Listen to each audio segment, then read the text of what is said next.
Okay, hello everyone and welcome. Today's topic is the future of work, and in particular the top 3 digital challenges that every company needs to address. And to help me discuss this, my guest today is Kate Porter, who is the Senior Director of Segment Insight and Strategy from the Commercial Client Business Group at Intel. Welcome, Kate. Thanks for having me, Bernard. It's great to be here. Yeah, I'm really looking forward to this. Where are you joining us from today? Well, I'm privileged to be joining you from Oregon in the United States, and we're blessed with lovely weather here. That's not always the case, but it's sunny and warm, so we'll take it. Lovely, lovely. So maybe you can give us a little background of what you do, your work at Intel, and how you spent your day. Sounds great. Well, I work in the commercial client organization, and what we focus on is ensuring we understand the jobs to be done by businesses and organizations of all sizes. Because our responsibility is to build the business computing foundation that makes PCs professional grade. And so that's a pretty tall order, especially if we consider all the changes that businesses and organizations have been experiencing the last 3 years. But it's really fun because obviously there's really important work being done at all these businesses and organizations. So ensuring that technologies of today and the future are continuing to evolve to meet those needs, it's really exciting work. And for me, it's been a really wonderful opportunity because I've been with Intel for 18 years, believe it or not. And throughout that time, I've held amazing roles across finance organizations, accounting, being able to join the business groups in both client and data center on both the operations and the product strategy side. So, in terms of being able to understand our customers' needs and where their wants and aspirations are going, truly a fun opportunity in this side of the Intel shop.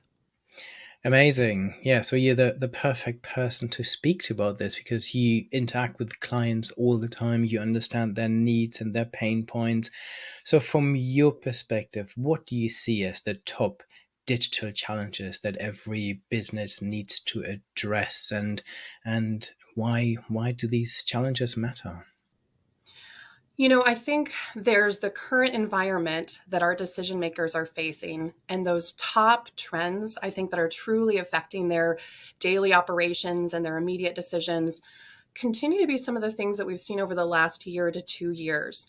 It really is about the evolution of hybrid work, where work gets done, how work gets done, how do they ensure employees remain productive, knowing that there are different environments where computing is taking place. And with that comes a very significant shift in the cybersecurity profile of that computing environment. And when we think about distributed endpoints in many different locations, not just in the office, but in millions of offices remotely at home or in cafes around the world, IT decision makers and line of business decision makers are grappling with how to stay secure. And in addition to that, one of the regular themes that's also coming up for the decision makers is the increasing importance of sustainability in their decision making. And this comes from both having core values in their workplace where they have committed efforts to making strides in this arena, but it's also influenced by external factors, governmental regulations. And so in terms of what's really affecting IT decision makers and line of business decision makers' computing needs today, I would say those trends continue to be the primary themes. And obviously, there's some new emerging trends that are influencing those as well. I guarantee artificial intelligence is going to come up throughout our conversation. But I think in terms of the major themes of hybrid work, cybersecurity, sustainability, those are really top of mind for a lot of our decision makers today. Very good. I would love to dive into each of those in a bit more detail and maybe look at uh, some of the challenges in more detail, look at how organizations are addressing those challenges and how Intel is helping clients address them. So maybe we can start by looking at hybrid work. That is an ongoing transition. I think organizations are some organizations are trying to get their people back into the office. Other are super happy. Others are completely remote.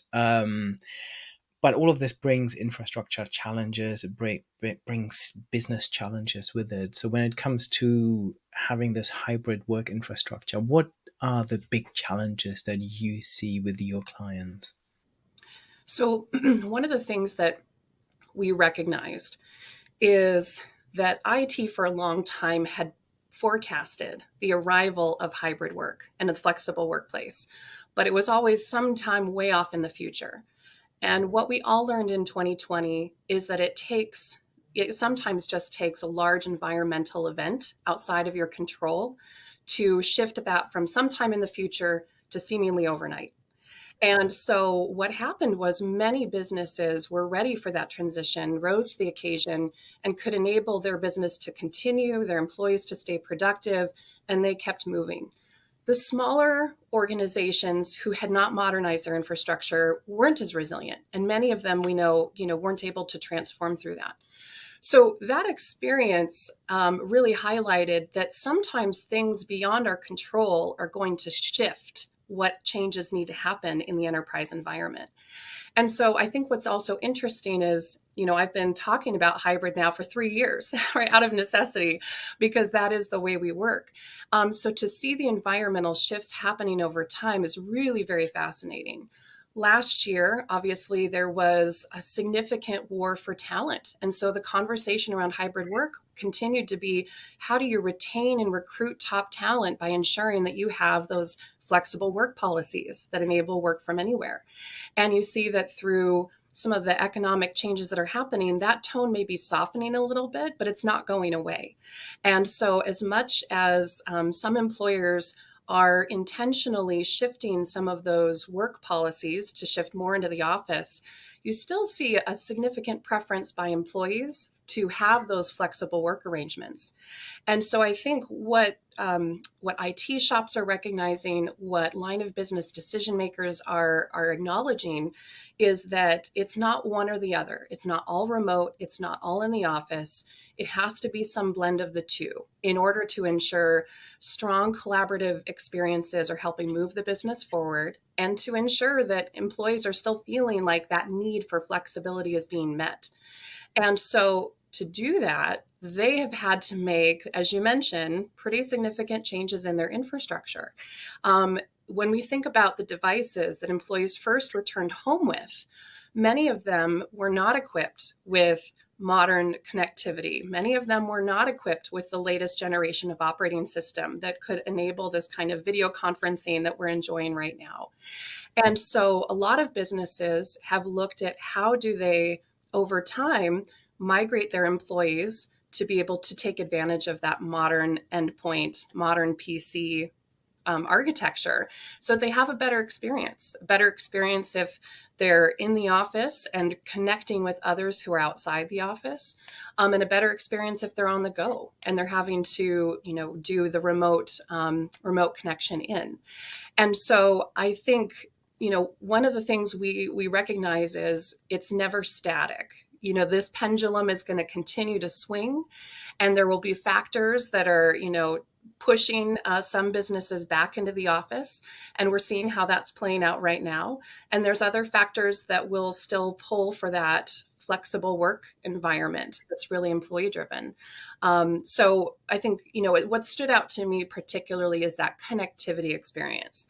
And I'll go a little bit more into that one, which is when we were in the office, we kind of took for granted that, I had a either wired connection if I was a desktop user, or if I sat down with my laptop, I trusted that my office had taken care of all of the networking considerations. And so I really didn't worry too much about whether or not I was going to be able to connect smoothly.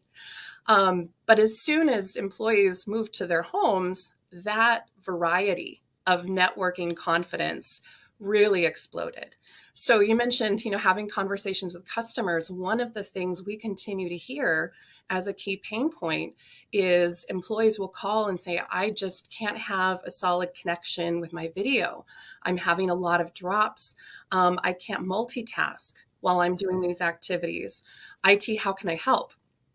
And also, interestingly, what IT is finding is sometimes the employees, because they're remote, are trying to troubleshoot on their own, and that can have a productivity impact.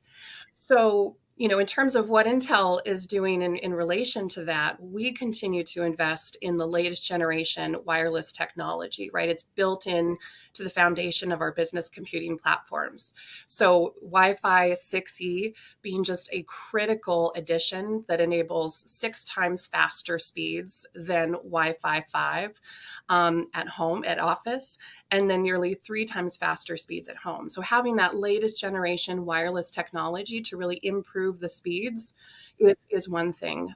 Just one more thing I'll mention on this connectivity piece is that it's a complex set of actions that take place where if you've got multiple applications that are running and you have multiple access points that your device can connect to, it's having to make choices on how do I prioritize what's running? How do I choose which device to connect to? And those choices can either be standard, generic, run of the mill choices, which could have a negative impact on your performance, or what Intel's chosen to do is actually invest in technology that builds intelligence, right? Builds intelligent choices into those selections. So knowing, okay, if Kate's got 10 different applications running, but this is the meeting that she's in and this is the type of application she wants to be prioritizing, it's going to send that one up to the top. And then if there's different access points, but this one is less crowded than another one, it's smart enough to be able to make the shift for me without me having to take those actions. So I think, recognizing that that is emerging as a pain point and will continue to be a challenge, being ahead of that curve and thinking about the different places where we can optimize and build intelligence into the workload is just very important for all workers. So, what would be some of your top tips for any company that wants to make sure that their remote work infrastructure is right for this hybrid, flexible work environment of the future? What I would start with is your team has probably identified the user categories within your business. And so it would make sense to look at who are those high impact employees that are having an outsized impact on your business, whether it's your business developers, your sales professionals who are going and building your book of business, or it might be your design engineers who are helping create the future product in which your business is going to be wildly successful, and understand what their experience is from a computing point of view. Are they enabled with the right PC technology to allow them to be highly productive? Are they having issues with that PC computing, so that actually that needs to be addressed? And those issues can be wide ranging. It could be like we talked about with connectivity issues. It could be things like their software is not running quite as smoothly as it used to. It could be the operating system has not been up to date. And so what I would start with is, when you look at those users, understand their experience from software interoperability, from remote connecting in, from a connectivity experience. If they're on devices that aren't on the latest generation of operating system, if they're on devices that are more than 2 years old, and these are your high impact employees, it's really a great time to say, how do we get them into a highly productive environment? Because these are going to be the shapers of our business moving forward. And then as you go down the line, there are other categories of workers, when we're going to talk about cybersecurity in a moment, who may also want to look at updating their PC experience because of security reasons. They may have access to sensitive data that actually the security technologies that are built into today's PCs are a step above what were built into PCs just 4 years ago. And so as we think about what are the steps they can take, I would say make sure you're on a modern OS. The modern OS runs best on modern PC hardware, and then examine the software that's running and understand that your PC partner of choice partners with those ecosystem vendors. And so that it's really important to understand, when you make a hardware decision, it is very, very linked to the software performance that you're running. And sometimes that's not always top of mind. Very good. And you touched on cybersecurity already. Whenever we talk about remote work infrastructure, this is one of the big topics, because suddenly we have people working remotely accessing data that might be very sensitive, and even organizations that are not working, most of them are transitioning to the cloud. So there is, again, a cybersecurity element in here. So, what are some of the key challenges you're seeing around cybersecurity with your clients? I think that what we consistently hear is that the reality of remote and hybrid work has changed the nature of cybersecurity. And so a lot of our customers and partners are trying to understand how they better provide protection across the hardware, firmware, software stack, acknowledging that there are more points of entry as the walls of the office have really crashed down. And so, in doing that, what we see is that there's a recognition that software alone is not enough to combat modern threats because not only has the environment gotten more complex, but cybersecurity hackers, folks that professionally are intentionally trying to create these trying to exploit these situations, they're getting more creative because it's lucrative for them to do so. So unfortunately, the complexity of the attack landscape itself continues to grow. We see that attacks such as cryptojacking, right, are very prevalent. They grew by more than 200% last year. And we've all heard of ransomware, as a significant threat to be of concern. And yet it only accounts for 20% of cyber crimes, meaning that the other 80%, are still very prevalent as well. And so I would say the diversity of the landscape is a concern for many IT professionals who are trying to really close those seams where cyber attackers are trying to come in. And then also just the evolution of the attacks themselves, recognizing that there's, every time that a door gets closed, those cyber attackers are trying to find a new point of entry. And so those are concerns that have been shared by our customers. Very good. So, do you have any examples of organizations or maybe some of your clients that have addressed the cybersecurity threats or the remote work infrastructure challenges really well?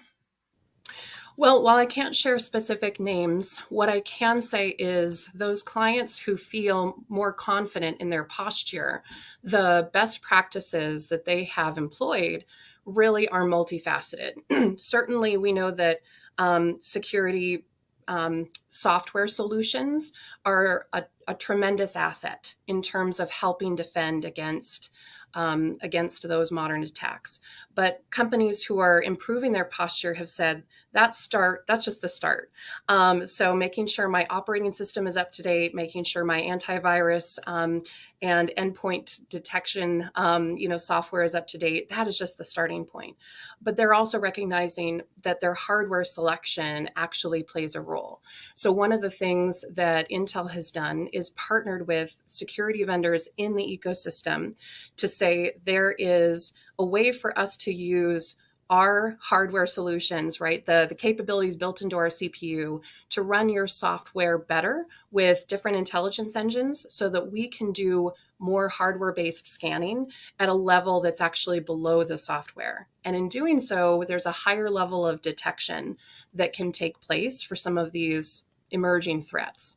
And I think that is an additional layer of protection that I would say, 3 years ago was not on many IT professionals' minds, right? It was still a very software centric point of view. But just to share a couple of stats, in recent testing that was done by third parties, Intel's threat detection technology detected 93% of the top ransomware attacks, whereas competitor systems did not detect any of those. And another wonderful stat in terms of how hardware can play a role in reducing that surface area for attack, when measured against 4-year-old devices, the latest Intel vPro devices provide about a 70% attack surface reduction in terms of those known cybersecurity points of exposure. And so again, software, it starts there, making sure that that's up to date. That's a critical thing to do, recognizing that the hardware plays a role because it interacts tightly with that software, and Intel partners with the ecosystem to make sure that's happening. That's another thing. And then the third thing I would say companies are doing is they are training their employees in increasingly creative ways. I think for years we've all taken cybersecurity training courses, which is a wonderful start. But sometimes when we take those courses, it doesn't fully sink in. But one creative thing that a lot of companies are doing is they are doing simulated phishing to their internal employees. And so there will be an email served up to employees that looks like it's sent from a senior person within the company, or maybe even a customer or a partner. And it says, it's really important that you get back to me, right? This is the information I need. All you have to do is click here to find it. And as soon as you click it, it pops up with a window that says, you know, you need to know that this was a simulated phishing attempt. And had this been a legitimate attempt, you could have inadvertently exposed the company assets to what's going on. So, this is just an important learning opportunity. And now we're going to have you go take this training course.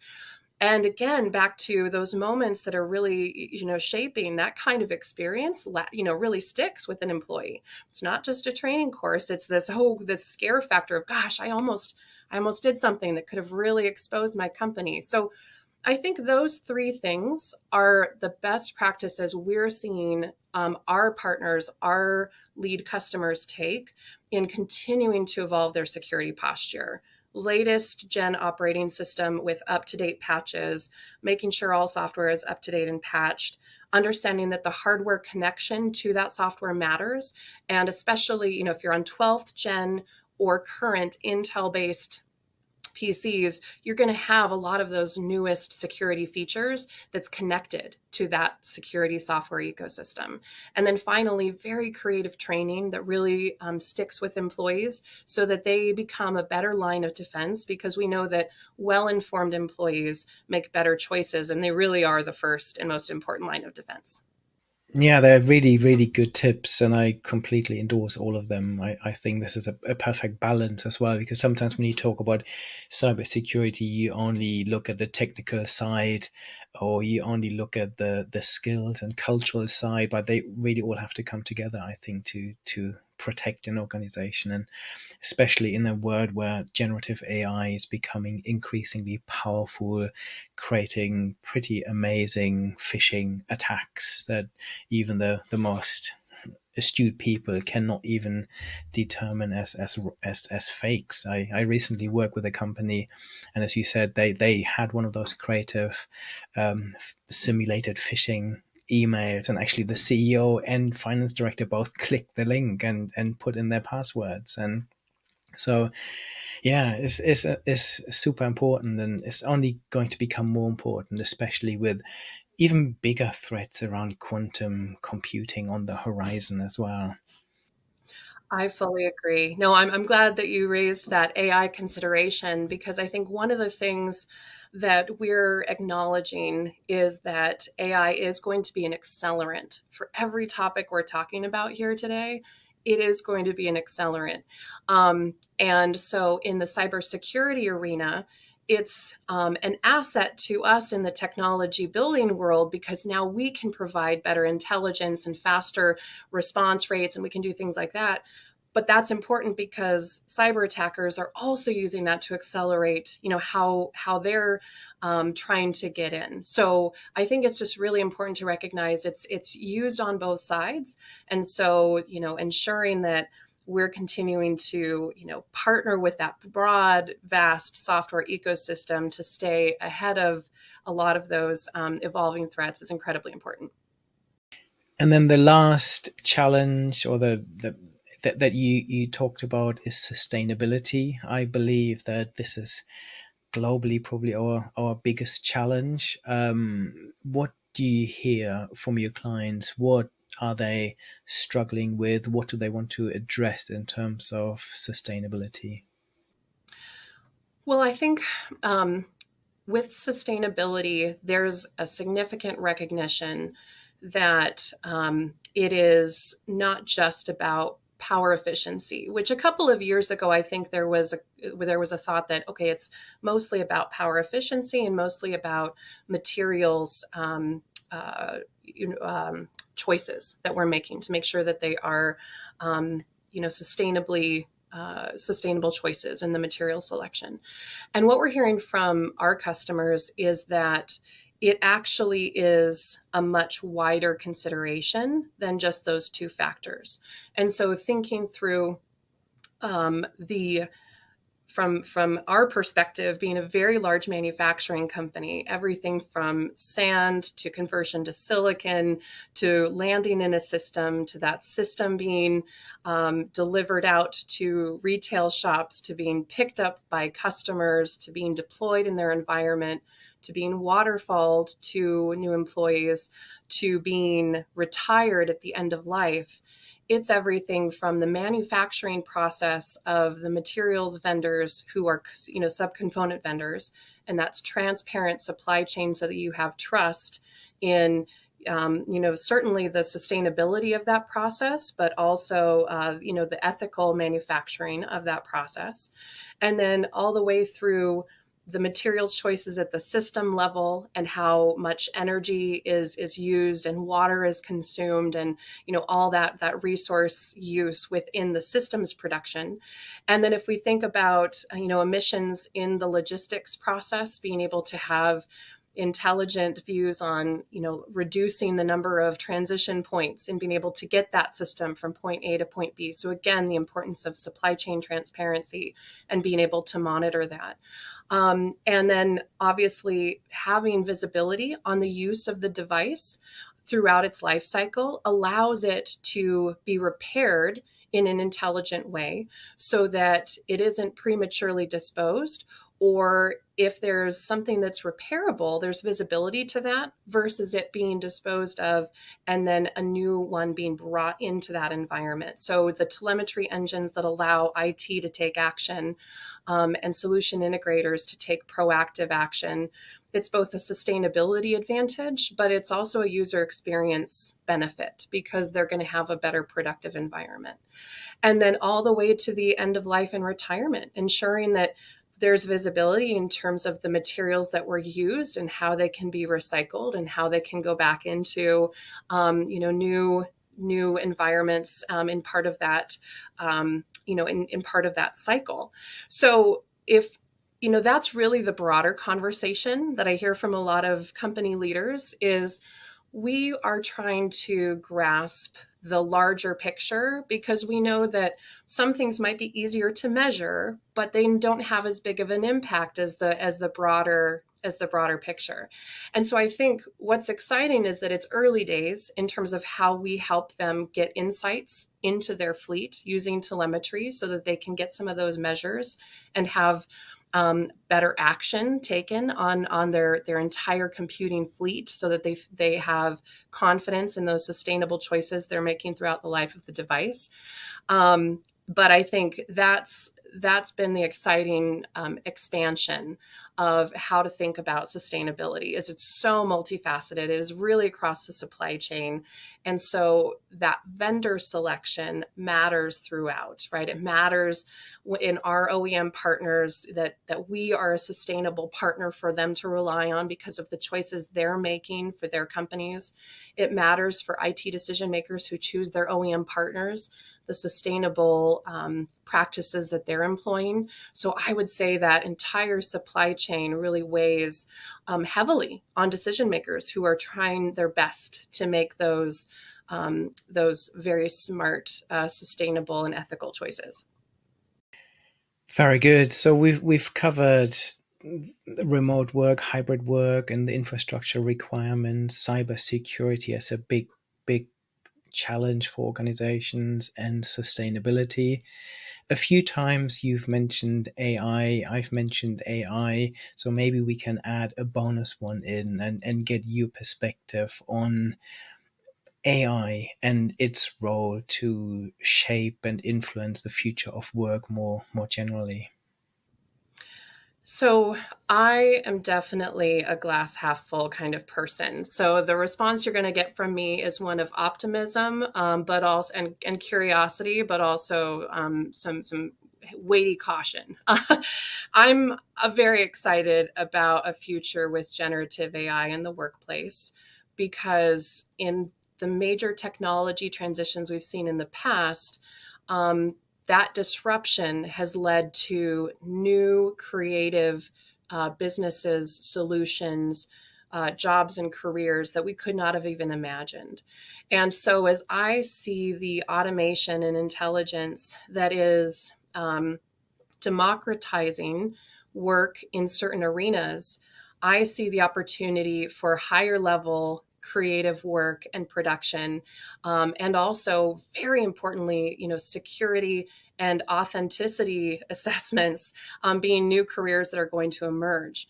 And I think many operating system vendors are starting to put out into the environment their vision of what this could do. And I know, as someone who works in the enterprise and knowing some of my tension points and frustrations throughout the day and how hard it can be to find a document, or starting a new presentation from seemingly scratch, or really trying to understand who is the expert that did that before, or gosh, I think this is an industry topic, like what's the latest that happened here and how are we playing a role versus someone else. That takes a lot of effort today, 6 months ago, but in 6 months and 12 months, that's going to get a lot faster. And it's going to really be at our fingertips, and not just executives' fingertips, but really at our entire employees' fingertips. So that's the optimistic view. The cautionary view is we know that it's starting from a consumer based technology. So we have to be very mindful about how it comes into the enterprise, because obviously there are, company there's company information that we want to remain company information. There are security points that we want to make sure remain very tightly secured, so that consumer based software isn't a gateway for being able to let in malware of any type. So I think, in this transition, there's going to be a lot of caution that's employed by enterprises, and rightly so, to make sure that company information really stays within the company, so that employees who utilize this technology really can do it to enable their productivity and enable the company to move faster, but in a way that's appropriate and that's measured. Very good. As we are talking about the future of work here, and in particular the future, what about the future are you most worried about, and what about the future are you most excited about? Let's see. Well, I think the excitement is really around the intelligence that's very personalized. And that is going to allow employees and individuals to pursue a higher level of creative impact and productive impact, and purpose-filled impact.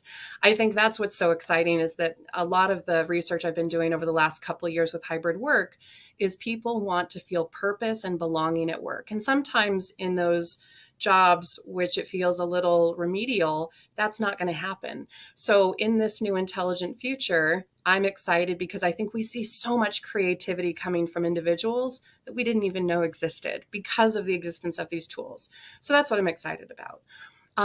What am I worried about? What I would say is, the concern that worry is such a strong word. I wouldn't say that I'm worried, but the cautions that I'm keeping an eye out for are, we know that cybersecurity is an every single year the number of attacks increase, and the economic motivations for those attacks continues to be highly prevalent. And so my concern really is with this generative AI future, the use of that technology for harm, could definitely create a lot of tension points for individuals, for businesses, for governments.